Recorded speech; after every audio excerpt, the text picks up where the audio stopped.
ನಮಸ್ತೆ, ಮತ್ತೆ ನನ್ನ ಯೂಟ್ಯೂಬ್ ಚಾನಲ್ಗೆ ಸ್ವಾಗತ.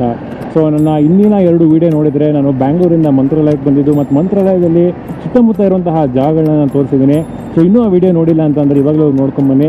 ಈ ಒಂದು ವಿಡಿಯೋದಲ್ಲಿ ನಾನು ಇಲ್ಲಿಂದ ಮಂತ್ರಾಲಯದ ಕಲ್ಲೂರಿಗೆ ಬಂದು ಕಲ್ಲೂರಲ್ಲಿ ದರ್ಶನ ಮಾಡ್ಕೊಂಡು ಇವಾಗ ನಾನು ಗಾಣಗಾಪುರಕ್ಕೆ ಹೋಗ್ತಾ ಇದ್ದೀನಿ. ಸೊ ಗಾಣಗಾಪುರದಲ್ಲಿ ಅಲ್ಲಿ ಏನಿದೆ, ಅದು ದತ್ತಾತ್ರೇಯರ ಮಹಿಮೆ ಏನು, ಮತ್ತು ಅಲ್ಲಿ ಏನು ನೋಡ್ಬೋದು, ಎಲ್ಲಿ ಸ್ಟೇ ಮಾಡಬೇಕು, ಗಾಣಗಾಪುರದಲ್ಲಿ ಬಂದರೆ ಬೆಸ್ಟ್ ಸ್ಟೇ ಏನು, ಸೊ ಮತ್ತು ಸ್ಟೇ ಹೆಂಗಿದೆ, ಇದೆಲ್ಲ ಡೀಟೇಲ್ಸ್ನ ತಿಳಿಸ್ಕೊಡ್ತೀನಿ. ಸೊ ವೀಡಿಯೋನ ತಪ್ಪದೆ ಕೊನೆ ತನಕ ನೋಡಿ. ನನ್ನ ಜೊತೆ ಗಾಣಗಾಪುರಕ್ಕೆ ಬನ್ನಿ, ನಿಮಗೆ ಗಾಣಗಾಪುರದಲ್ಲಿ ದರ್ಶನ ಮಾಡಿಸ್ತೀನಿ. ಸೊ ಇವಾಗ ಗಾಣಗಾಪುರ ಎಂಟ್ರಿ ಆಗ್ತಾ ಇದ್ವಿ. ಇದೇನು ಆರ್ಚ್ ನೋಡ್ತಾ ಇದ್ದೀರಲ್ಲ, ಇವಾಗ ಪೇಂಟ್ ವರ್ಕ್ ಮಾಡ್ತಿರಲ್ಲ, ಸೊ ಇದು ಗಾಣಗಾಪುರ ದೇವಸ್ಥಾನಕ್ಕೆ, ದತ್ತಾತ್ರೇಯ ದೇವಸ್ಥಾನಕ್ಕೆ, ಮೇನ್ ದೇವಸ್ಥಾನಕ್ಕೆ ಎಂಟ್ರಿ. ಪ್ರತಿ ಸತಿ ಬಂದಾಗ ಅಪೋಸಿಟಲ್ಲಿ ಒಂದು ರೂಮ್ ಇತ್ತು, ಅಲ್ಲಿ ರೂಮ್ ಮಾಡ್ತಾ ಇದ್ವಿ. ಪರಿವಾರ್ ಲಾಡ್ಜ್ ಅಂತ, ಮತ್ತು ಅದ್ರ ಆಪೋಸಿಟಲ್ಲಿ ಒಂದು ಲಾಡ್ಜ್ ಇದೆ ಅಲ್ಲಿ. ಸೊ ಈ ಸತಿ ನೋಡೋಣ ಅಂತ ಹೇಳ್ಬಿಟ್ಟು ಇಲ್ಲೊಂದು ಮಾಡಿದ್ವಿ. ಇದು ಸಂಗಮಕ್ಕೆ 300 - 500 ಮೀಟರ್ ದೂರ ಇರುವಂತಹ ಸ್ಟೇ. ಇದು ಏನು ಸರ್ಕಲ್ ಬರುತ್ತಲ್ಲ, ಸಂಗಮಕ್ಕೆ ಹೋಗೋ ದಾರಿ ಇಲ್ಲಿ.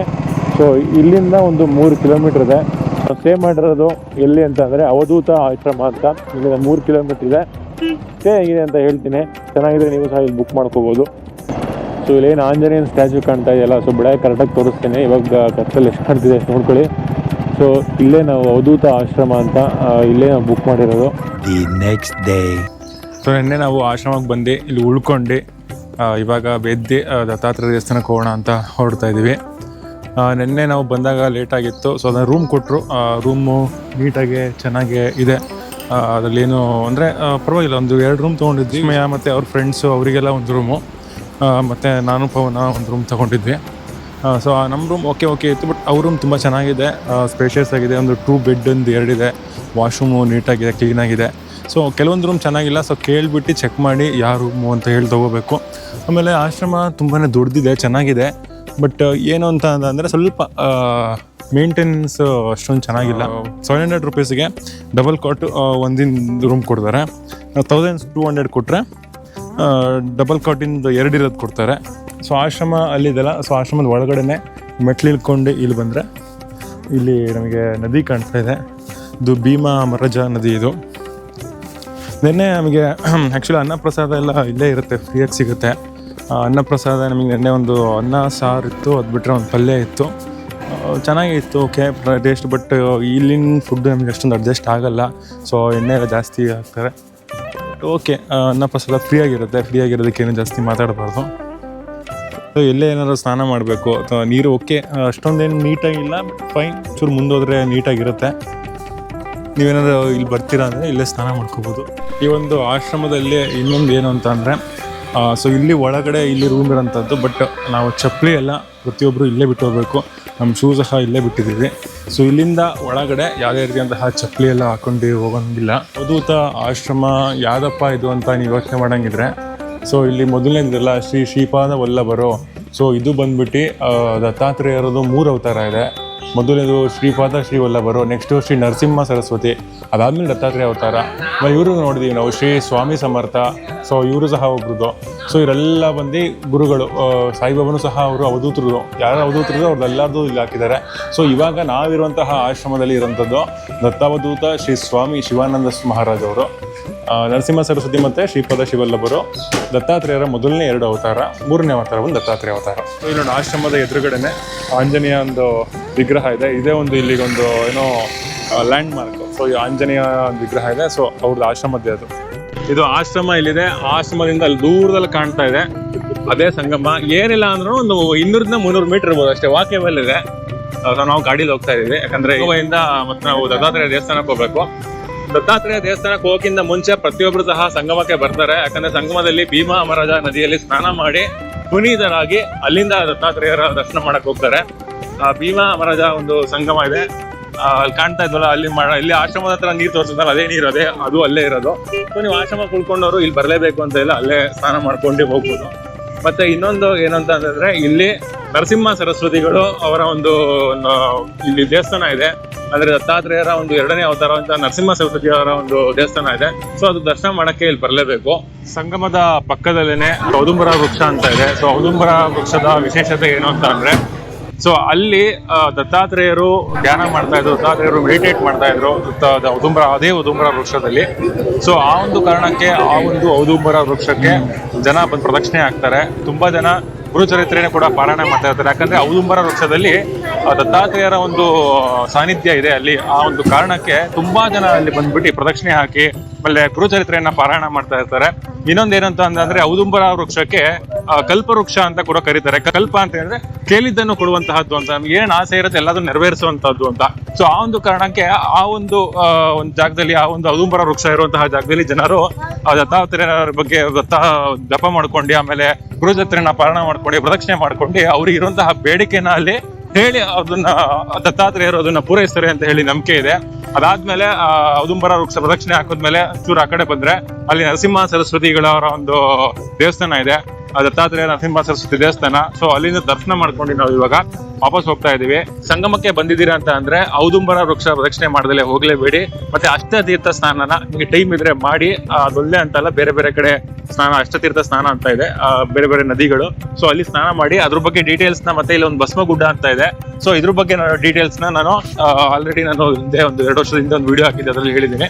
ಸೊ ಆ ಲಿಂಕ್ ನ ಹಾಕ್ತಾ ಇದ್ದೀನಿ, ಚೆಕ್ ಮಾಡಿ. ಅದೇ ವಿಡಿಯೋದಲ್ಲಿ ಹೇಳಿದ್ದೀನಿ ಭಸ್ಮಗುಡ್ಡದ ವಿಶೇಷತೆ ಏನು ಅಂತ ಅಂದ್ರೆ ಅಲ್ಲಿರುವಂತಹ ಭಸ್ಮನ ಮೈ ಮೇಲೆಲ್ಲ ಹಚ್ಕೊಳ್ಳೋದ್ರಿಂದ ಚರ್ಮದ ಕಾಯಿಲೆಗಳು, ಎಷ್ಟೋ ಕಾಯಿಲೆಗಳು, ಚರ್ಮಕ್ಕೆ ಸಂಬಂಧಿಸಿದಂತ ಕಾಯಿಲೆಗಳೆಲ್ಲದೂ ಸಹ ವಾಸಿ ಆಗುತ್ತೆ ಅಂತ ಹೇಳ್ಬಿಟ್ಟು ತುಂಬಾ ಜನ ಅಲ್ಲಿ ಬಂದು ಭಸ್ಮಗುಡ್ಡದಲ್ಲಿ ಅಲ್ಲಿರುವಂತಹ ಒಂದು ಭಸ್ಮನ ಮೈಗೆಲ್ಲ ಹಚ್ಕೊಂತಾರೆ. ಸೊ ದತ್ತಾತ್ರೇಯರು 3 ಅವತಾರ ಇದೆ. 3 ಅವತಾರ ಇರುವಾಗ್ಲೂ ಸಹ ಮತ್ತೆ ಇವಾಗ್ಲೂ ಸಹ ಅವರು ಹಲವಾರು ಪವಾಡಗಳನ್ನ ಮಾಡಿದ್ದಾರೆ. ಅವಾಗಿಂದ ಹಿಡಿದು ಇವಾಗಿನ ತನಕ ಅವ್ರ ಪವಾಡಗಳು ನಡೀತಾನೆ ಇದೆ. ಸೊ ಒಂದು ಎಕ್ಸಾಂಪಲ್ ಏನಪ್ಪಾ ಅಂತ ಅಂದ್ರೆ ಇವತ್ತಿಗೂ ಕೂಡ ಇಲ್ಲಿ 12 ಗಂಟೆಗೆ ಮಂಗಳಾರತಿ ಆಗೋ ಟೈಮಿಗೆ ಯಾರ್ಯಾರ ಮೇಲೆ ಈ ದೆವ್ವ ಅನ್ನೋದು ಬಂದಿರುತ್ತೆ ಅಥವಾ ದುಷ್ಟ ಶಕ್ತಿಗಳಿರುತ್ತೆ. ಸೊ 12 ಗಂಟೆಗೆ ಮಂಗಳಾರತಿ ಆಗೋ ಟೈಮಿಗೆ ಸೊ ಕರೆಕ್ಟ್ ಆಗಿ ಎಲ್ಲರ ಮೈ ಮೇಲೂ ಸಹ ಆ ಒಂದು ದುಷ್ಟ ಶಕ್ತಿಗಳು ಬರುತ್ತೆ. ಸೊ ಅದನ್ನ ದತ್ತಾತ್ರೇಯರು ನಿವಾರಿಸ್ತಾರೆ, ಅದನ್ನ ದತ್ತಾತ್ರೇಯರು ಪರಿಹಾರ ಮಾಡ್ತಾರೆ ಅಂತ ಹೇಳಿ ಎಲ್ಲರೂ ಇಲ್ಲಿ ಬರ್ತಾರೆ. ಸೊ ನೀವು ಬಂದಾಗ ಇಲ್ಲಿ ಗಮನಿಸ್ಬೋದು, ಎಲ್ಲರೂ ಸುಮ್ಮನೆ ಇರ್ತಾರೆ. ಮಂಗಳಾರತಿ ಆಗೋ ಟೈಮಿಗೆ ಕರೆಕ್ಟ್ ಆಗಿ ಸಹ ಎಲ್ಲರ ಮೇಲೂ ಸಹ ಆ ದುಷ್ಟ ಶಕ್ತಿ ಬರುತ್ತೆ. ಸೊ ಅವಾಗ ಎಲ್ಲರ ಮೇಲೆ ಯಾರ್ಯಾರ ಮೇಲೆ ಬಂದಿರುತ್ತೆ, ಯಾವ ಬಂದಿರುತ್ತೆ ಅವರೆಲ್ಲರಿಗೂ ಸಹ ದುಷ್ಟ ಶಕ್ತಿ ಬರುತ್ತೆ. ಸೊ ಅವಾಗ ದತ್ತಾತ್ರೇಯರು ಬಂದು ಅದನ್ನು ಪರಿಹಾರ ಮಾಡ್ತಾರೆ ಅಂತ ಇದೆ. ಅದಾದ್ಮೇಲೆ ಏನಂತಂದ್ರೆ ಇವಾಗ್ಲೂ ಸಹ ಅಲ್ಲಿ ದತ್ತಾತ್ರೇಯರ ನಿಜವಾದ ಪಾದನ ಇಟ್ಟಿದ್ದಾರೆ ನಮಸ್ಕಾರ ಮಾಡಕ್ಕೆ. ಸೊ ನೀವು ಬಂದಾಗ ಇಲ್ಲಿ ನೋಡ್ಬೋದು, ನಮಸ್ಕಾರ ಮಾಡಕ್ಕೆ ನಿಜವಾದ ಪಾದ ಕಪ್ ಕಲರ್ ಆಗಿದೆ ಆಲ್ರೆಡಿ ಅದು. ಸೊ ಇವತ್ತಿಗೂ ಸಹ ಅದು ಸ್ಮೂತ್ ಆಗಿ ಒರಿಜಿನಲ್ ಪಾದ ಹಂಗೆ ಇದೆ. ಸೊ ಕೆಲವು ತುಂಬಾ ವರ್ಷಗಳ ಹಿಂದೆ ಯಾರೋ ಅದನ್ನ ಮುಟ್ಟಕ್ಕೆ ಹೋಗಿ ಉದ್ರಲ್ಲಿ ನಿಜವಾದೋ ಅಲ್ವೋ ಅಂತ ಟೆಸ್ಟ್ ಮಾಡಕ್ ಹೋಗಿ ಅದು ರಕ್ತ ಬಂದಿರುತ್ತೆ. ಸೊ ಅವಾಗಿಂದ ಜನಕ್ಕೆ ಅದನ್ನ ಮುಟ್ಟಕ್ ಕೊಡಲ್ಲ.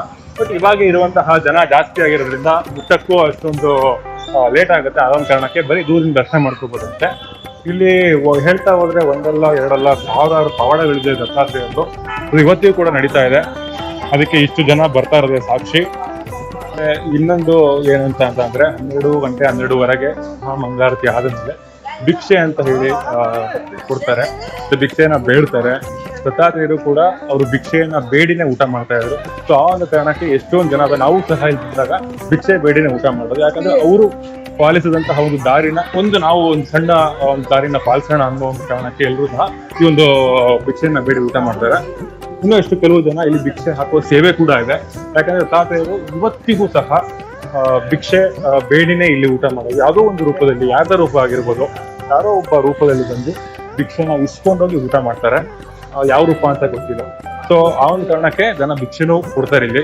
ಸೊ ನೀವು ಬಂದಾಗ ನಿಮಗೆ ಭಿಕ್ಷೆ ಅಂದ್ರೆ ಸೇವೆ ಇದೆ, 2,500 3,000 ಹಂಗಿರ್ಬೋದು ಭಿಕ್ಷೆ ಹಾಕಕ್ಕೆ. ಸೊ ಅದಾಗಿಲ್ಲ ಅಂದ್ರೂ ನಿಮ್ಮ ಕೈಯಿಂದ ಸ್ವೀಟ್ ಆಗಿರ್ಬೋದು, ಹಣ್ಣಾಗಿರ್ಬೋದು, ಯಾರ್ಯಾರು ಭಿಕ್ಷೆ ಬೇಡಿರ್ತಾರೆ ಅವರಿಗೆ ಕೊಟ್ರೆ ಸಾಕು. ಯಾವುದೋ ಒಂದು ರೂಪದಲ್ಲಿ ದತ್ತಾತ್ರೇಯರಿಗೆ ಅದು ಸೇರುತ್ತೆ ಅಂತ ನಂಬಿಕೆ ಇದೆ.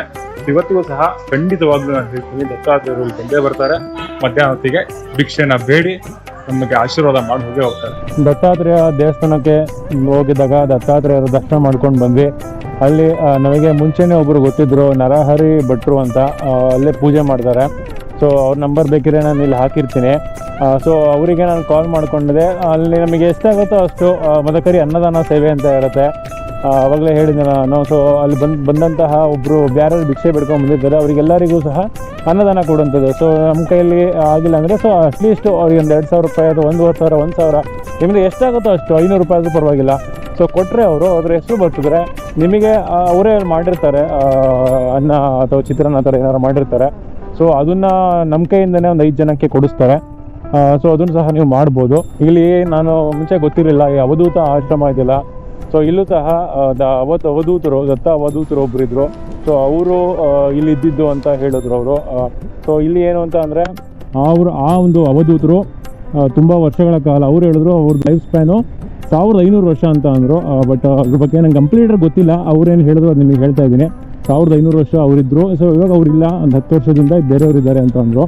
ಅಲ್ಲೇ ಒಂದು ಧ್ಯಾನ ಮಂದಿರ ಇದೆ. ಧ್ಯಾನ ಮಂದಿರದಲ್ಲಿ ದೇವತೆಗಳು, ಅಷ್ಟ ದೇವತೆಗಳು, ಅದ್ರ ಮುಂದೆ ಒಂದು ಶ್ರೀಚಕ್ರ ಮುಂದೆ ಕುಂಕುಮಾರ್ಚನೆ ಎಲ್ಲ ಮಾಡಿದ್ದಾರೆ. ಪ್ರತಿ ನವರಾತ್ರಿ ಅಂದರೆ ಒಂದು 5 ನವರಾತ್ರಿ ಬರುತ್ತೆ ವರ್ಷಕ್ಕೆ. 5 ನವರಾತ್ರಿಯಲ್ಲೂ ಸಹ ಕುಂಕುಮಾರ್ಚನೆ ಮಾಡ್ತಾರಂತೆ. ಅದ್ರ ಮುಂದೆನೇ 108 ಕೋಟಿ ದತ್ತನಾಮ ಬರ್ದಿರೋದಿದೆ. ಒಂದು ಪ್ರದಕ್ಷಿಣೆ ಮಾಡಿದ್ರೆ 108 ಪ್ರದಕ್ಷಿಣೆ ಮಾಡ್ದಂಗೆ. ಸೊ ಅಷ್ಟು ಪವರ್ಫುಲ್ ಇದೆ. ಅದ್ರ ಮುಂದೆ ಚೀಟಿ ಇಟ್ಟಿರ್ತಾರೆ. ಆ ಚೀಟಿಲಿ ನೀವು ಬೀಟ್ ಹಾಕ್ಕೊಂಡು ಪ್ರದಕ್ಷಿಣೆ ಮಾಡ್ಬೋದು, ಧ್ಯಾನ ಮಾಡ್ಬೋದು.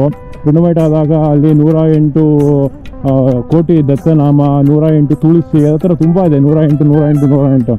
ಸೊ ಅದೆಲ್ಲದನ್ನು 108 ಮಾಡ್ತಾರೆ. ತುಂಬ ಒಂದು ಬೇಕಾದ್ರೆ ಗೂಗಲ್ ಮ್ಯಾಪಲ್ಲೂ ಸಹ ಇನ್ನು ಆಶ್ರಮದ ಹೆಸರು ಹೊಡೆದಾಗ ನಿಮಗಲ್ಲಿ ಬರುತ್ತೆ ಇವ್ರದ್ದು ಏನು ಪ್ಲ್ಯಾನ್ ಇದೆ, ನೆಕ್ಸ್ಟ್ ಫ್ಯೂಚರಲ್ಲಿ ಯಾವ ಥರ ಕಟ್ಟಬೇಕಂತ ಇದ್ದಾರೆ ಅಂತ.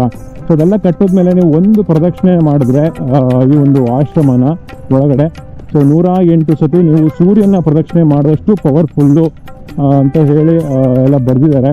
ಸೊ ಅದಿನ್ನೂ ಆಗಕ್ಕೆ ಎಷ್ಟು ವರ್ಷ ಬೇಕು ಅಂತ ಗೊತ್ತಿಲ್ಲ. ಬಟ್ ಈ ಒಂದು ಜಾಗ ಇದೆಯಲ್ಲ, ಈ ಒಂದು ಆಶ್ರಮ ಒಂದು ಪಾಸಿಟಿವ್ ಎನರ್ಜಿ ಇರೋಂಥದ್ದು. ಸೊ ಏನಂತ ಅಂದರೆ ಎಷ್ಟೇ ಪಾಸಿಟಿವ್ ಎನರ್ಜಿ ಇದೆಯೋ ಅಷ್ಟೇ ನೆಗೆಟಿವ್ ಎನರ್ಜಿ ಕೂಡ ಇದೆ. ಅವ್ರು ಮೇನಾಗಿ ಆಶ್ರಮದಲ್ಲಿ ಏನಂತ ಹೇಳಿದ್ರು ಅಂದರೆ ನಿಮಗೆ ಜಾಸ್ತಿ ಇಲ್ಲಿ ಏನು ಹೇಳಬೇಡಿ, ಏನು ಇದು ಮಾಡಲೂಬೇಡಿ, ಅಂದರೆ ಸೈಲೆಂಟಾಗಿರಿ ಅಂತ ಅಂದ್ರೆ. ಯಾಕಂದರೆ ಎಷ್ಟು ಮಾತಾಡ್ತೀವೋ ಅಷ್ಟು ಶಕ್ತಿಗಳಿದೆ ಇರೋದ್ರಿಂದ ಅದು ಅಷ್ಟೇ ಎನರ್ಜಿ ತೊಗೊಂಡ್ಬಿಡುತ್ತೆ ಅಂತ ಹೇಳಿಬಿಟ್ಟು ಅವರಂದರು. ಅದಕ್ಕೆ ಆದಷ್ಟು ಎಷ್ಟಾಗುತ್ತೋ ಅಷ್ಟು ಸೈಲೆಂಟಾಗಿರಬೇಕು ಅಂತ ಹೇಳಿದ್ರು ಆಶ್ರಮದಲ್ಲಿ. ಬಟ್ ನೀವು ಬಂದಾಗ ದತ್ತಾತ್ರೇಯ ದರ್ಶನ ಮಾಡಿದಲ್ಲಿ ಆಶ್ರಮಕ್ಕೆ ಬನ್ನಿ, ಆಶ್ರಮ ವಿಸಿಟ್ ಮಾಡಿ. ಧ್ಯಾನ ಮಂದಿರ ಇದೆ, ಆಮೇಲೆ ಇಲ್ಲಿ ಗೋಶಾಲೆ ಇದೆ, ಎಲ್ಲ ವಿಸಿಟ್ ಮಾಡಿ. ಸೊ ಇದೇ ಥರದಂತಹ ಒಂದು ಇನ್ಫಾರ್ಮೇಷನ್ ನನಗೆ ನಿಮಗೆ ತರ್ತಾ ಇರ್ತೀನಿ. ಸೊ ಇವತ್ತಿಗೆ ಈ ಒಂದು ಸೀರೀಸು ಮಂತ್ರಾಲಯ ಮತ್ತು ಗಾಣಗಾಪುರ ಸೀರೀಸು ಮುಗಿಸ್ತಾ ಇದ್ದೀನಿ. ದತ್ತಾತ್ರೇಯರಿಗೆ ಒಂದು ನಮಸ್ಕಾರ ಹೇಳ್ತಾ ಈ ವಿಡಿಯೋ ನಿಮಗೆ ಇನ್ಫಾರ್ಮೇಟಿವ್ ಅಂತ ಅನಿಸಿತ್ತು ಅಂತಂದರೆ ದಯವಿಟ್ಟು ಈ ವಿಡಿಯೋನ ಶೇರ್ ಮಾಡಿ, ಲೈಕ್ ಮಾಡಿ, ಅದು ಸಬ್ಸ್ಕ್ರೈಬ್ ಮಾಡಿ. ನಿಮ್ಮ ರಿಲೇಟಿವ್ಸ್ ಆಗಿರ್ಬೋದು, ಫ್ರೆಂಡ್ಸ್ ಆಗಿರ್ಬೋದು, ಯಾರಿಗೆ ಇನ್ಫಾರ್ಮೇಷನ್ ಬೇಕಾಗಿರುತ್ತೋ ಅವ್ರಿಗೆ ಕಳಿಸಿ. ಮುಂದಿನ ವಿಡಿಯೋ ಸಿಗ್ತೀನಿ. ಇದೇ ಥರ ಅಂತಹ ಇನ್ಫಾರ್ಮೇಷನ್ನ ತರ್ತಾ ಇರ್ತೀನಿ. ಇದು ಗುರುದೇವ ದತ್ತ.